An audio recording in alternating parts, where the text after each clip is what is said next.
And Todd Bates keeps the train rolling as Todd Bates lands an in-state prospect in Bergin Kysar to the University of Oklahoma as a PWO. And guys, I don't think Bergin Kysar will actually be holding this PWO tag very long.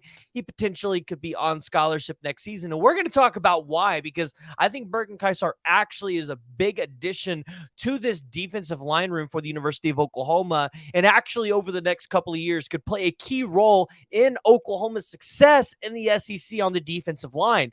But guys, before we talk about it, before we dive into it, go ahead, hit that like and hit the subscribe button. Jump down in the comments below and let me know what y'all's thoughts are about the recent addition for the University of Oklahoma on the defensive line. Yes, you heard me right, a defensive line recruit. Additionally, guys, Oklahoma has 18 scholarship commits in this class.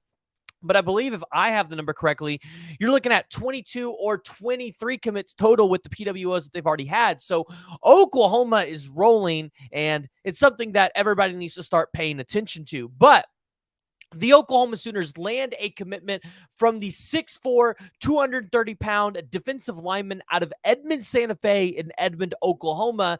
And if you looked at where the industry had this kid going, you looked at Tulsa, you looked at Oklahoma State, and you looked at UNLV as the biggest players. And likely at any of those places, this guy could have had a scholarship offer, but ultimately ends up wanting to come play for Todd Bates in the University of Oklahoma because, well, Todd Bates just develops well.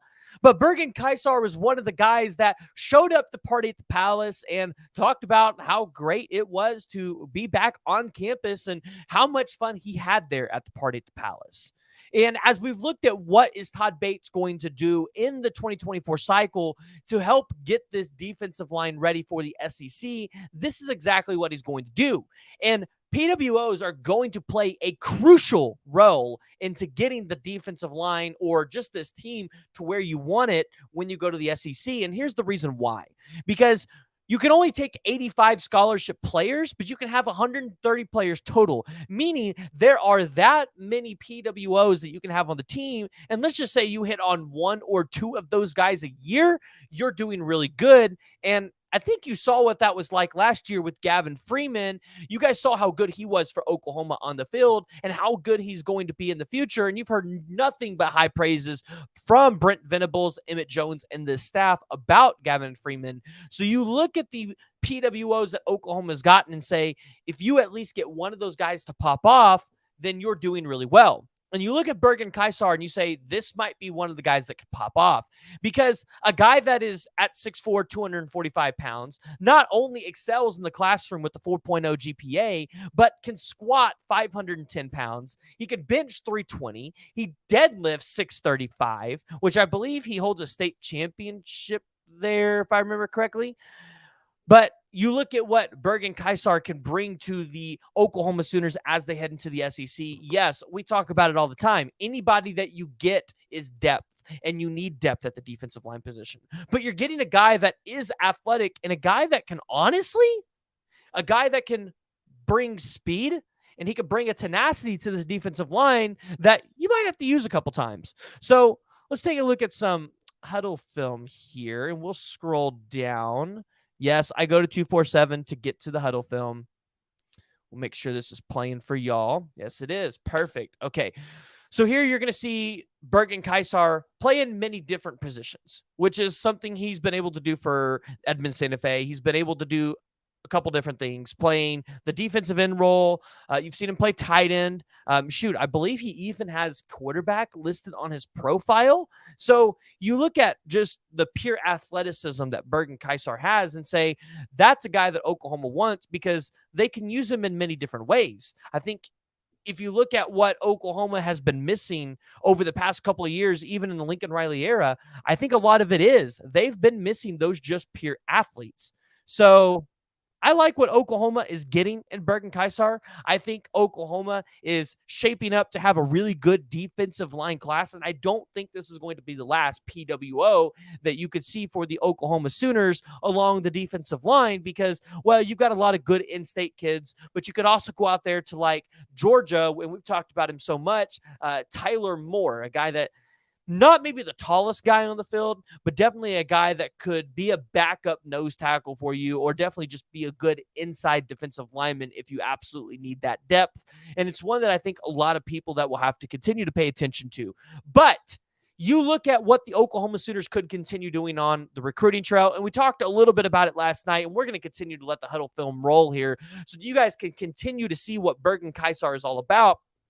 But you've got Williams Nwaneri on the table, right? We've heard so many rumors about Williams Nwaneri potentially committing. If that is actually true and Williams Nwaneri actually pops off and he comes to the University of Oklahoma, yes, it's going to be big. It's going to get this class rolling even more than it already is. And then you have David Stone on August 26th. David Stone, another 5-star defensive lineman, the hometown hero, the hometown kid. We've talked about it many times.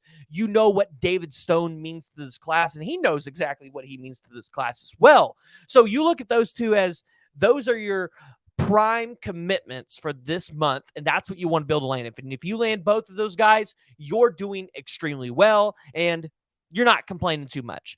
You look at guys like Caden Durham and Andy Bass, which kind of funny enough, you saw Caden Durham announce that he was announcing the new commitment date on social media, and then not even 6 hours later, 7 hours later, you saw Andy Bass also say the same thing. So you almost have to wonder, is Caden Durham LSU bound, and is Andy Bass going to take advantage of that and take his spot at the University of Oklahoma? Only time will tell there because, well, Andy Bass just announced his top 3, and Oklahoma was in there along with Syracuse and Kansas State. You're also looking for commitments from Michael Boganowski. You're looking for commitments from Grant Bricks, the 4-star offensive lineman that is in the top 100, and a lot of people believe could be one of the best offensive linemen in this class. You're looking at guys like Eli Bowen. You're looking at guys like Josh Isosa or Daniel Akinkumi to help continue to shape up that offensive line a little more and finish the recruiting at that position. So Oklahoma had a hot July. They're already off to a hot start, back-to-back days with commitments in the month of August. Yes, they might not be the most flashy commitments, but sometimes these are the guys that help build a program, help bring it back up from the ashes. And this is what the best programs of the best do in college football. They bring on PWOs and they drive competition in their locker rooms, on the field, and they keep everybody at their best. So guys, I really want to hear from you. I want to hear what your thoughts are on the 3-star defensive lineman. Yes, but I don't know if I mentioned that. 3-star defensive lineman out of Edmond, Santa Fe here in Edmond, Oklahoma, Bergin Kysar to the University of Oklahoma. What are your thoughts? Are you excited to see this kid on the field? Because I have a feeling you're going to be seeing him here pretty quickly.